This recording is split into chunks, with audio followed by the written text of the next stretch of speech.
Bonjour, je me présente, André Villeneuve. Comme annoncé précédemment, je serai candidat au poste de maire à l'automne prochain lors d'élections municipales. Et pour cette belle aventure, je serai accompagné de 6 autres personnes qui, elles, brigueront les postes de conseillère et de conseiller. Mais aujourd'hui, je vais vous parler de mon parcours politique municipal. J'ai eu l'honneur et le privilège, dès 1999, d'être élu maire de, à l'époque, Lanoraie-Dautré.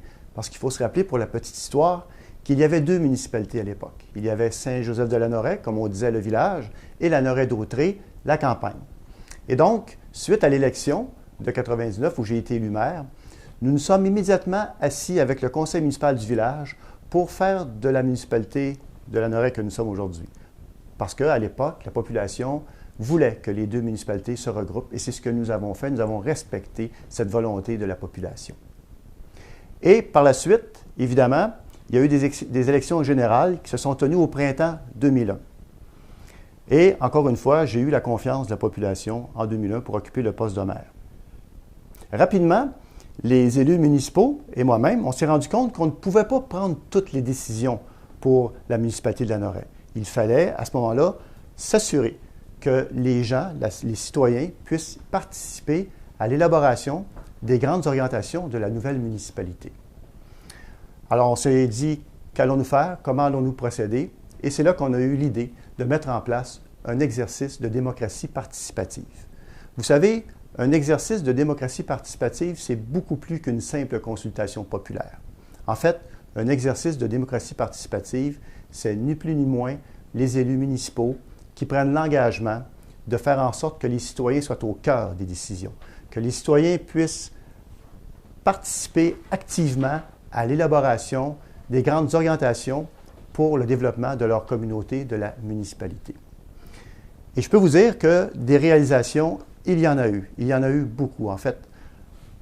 Il y a eu d'abord le plan directeur, un plan qui a été fait par et pour les citoyens de Lanoraie, un plan directeur de développement. Par la suite, les projets se sont enchaînés. Il y avait vraiment une effervescence incroyable à l'époque.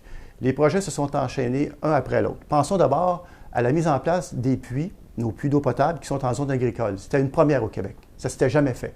D'obtenir l'autorisation de la Commission de la protection du territoire agricole de mettre des puits en zone agricole, c'est une première. Et encore aujourd'hui, Lanoraie est la référence en la matière.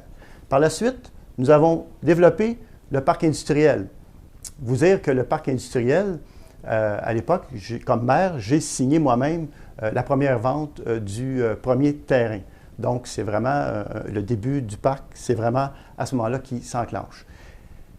Et évidemment, la suite du parc industriel, ça a été la mise en place d'un réservoir, un projet de 1,1 million de dollars et le déploiement de la fibre optique. Et aujourd'hui, vous le savez, le parc industriel est une réussite incroyable et il fait l'envie, soyons un peu chauvins, là, il fait l'envie des municipalités voisines. On a un très beau parc qui génère des emplois et génère de la richesse pour l'ensemble des Lanoroises et des Lanorois.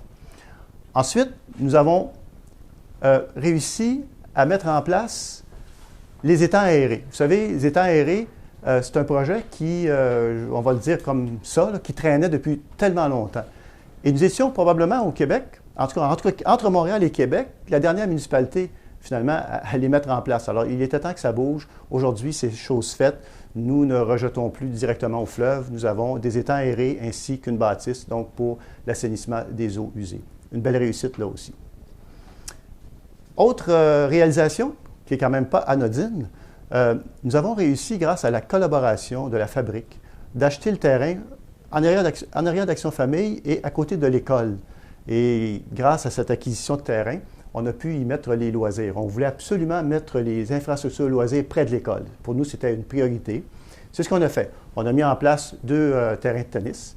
On a mis en place une patinoire 4 saisons qui a été inaugurée par nul autre que Guy Lafleur. Quand même, il faut le faire. C'était un moment assez particulier, je vous dirais. Les gens en étaient très fiers. Et on a mis aussi en place un skatepark. Et vous savez, la participation citoyenne, comment c'est incroyable. Les jeunes y ont participé et c'est eux qui ont décidé de l'aménagement des modules et c'est même eux qui ont dessiné certains modules et ces modules ont été fabriqués, entre autres, certains modules ont été fabriqués par des bénévoles et des entrepreneurs de la place de façon tout à fait gratuitement. Il y a eu la piste de BMX, bien sûr, vous savez. Et il y a le terrain de pétanque qui est là aussi. Et c'est aussi la bâtisse loisir qui a été mise en place. Encore là, une belle réussite, puis on en est très fiers aujourd'hui. Ça nous permet de tenir plein d'activités à cet endroit-là. Évidemment, je pourrais continuer longtemps les réalisations qui ont été faites à l'époque grâce à la participation citoyenne. Je pourrais vous parler du retour du carnaval. Bon, cette année, il n'a pas eu lieu à cause de la pandémie. Mais bon, le retour du carnaval. Il y a eu aussi la création des péchés mignons. Alors, les péchés mignons ont été vraiment concoctés et réalisés, imaginés à cette époque-là et mis en place. Et il y a eu aussi les spectacles du dimanche sur la promenade.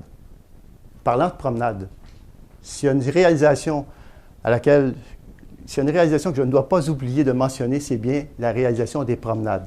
Vous savez, la promenade a été imaginée par M. Didier Poirier, qui est aujourd'hui décédé, bénévole à l'époque.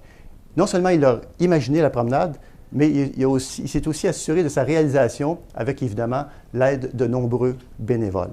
Alors, voyez-vous, la participation citoyenne, ça a permis tout ça et plus encore. Et je vous dirais que même à l'époque, on s'était posé la question, les élus municipaux, on s'est dit, est-ce que ça a valu la peine? On s'est posé la question, mais on s'est dit, c'est certain que ça a valu la peine. Jamais, au grand jamais, nous n'aurions pu, nous seuls, les élus, faire autant de projets avec autant de qualité, et ça a été simplement impossible. Alors, aujourd'hui, je vous annonce qu'au lendemain du 7 novembre prochain, mon équipe et moi-même, nous allons remettre en place un exercice de participation citoyenne. Nous pensons que la Noret est à la croisée des chemins et nous pensons que les gens veulent s'impliquer. En fait, nous ne le pensons pas, nous en sommes certains. Nous sommes convaincus que les gens veulent s'impliquer dans le développement de leur communauté. Et en ce sens-là, nous mettrons en place un exercice de démocratie participative. Sur ce, je vous invite à continuer à nous suivre sur la page Facebook Équipe Villeneuve. Nous aurons assurément d'autres bonnes nouvelles à vous annoncer sous peu. Je vous remercie beaucoup et je vous dis à bientôt.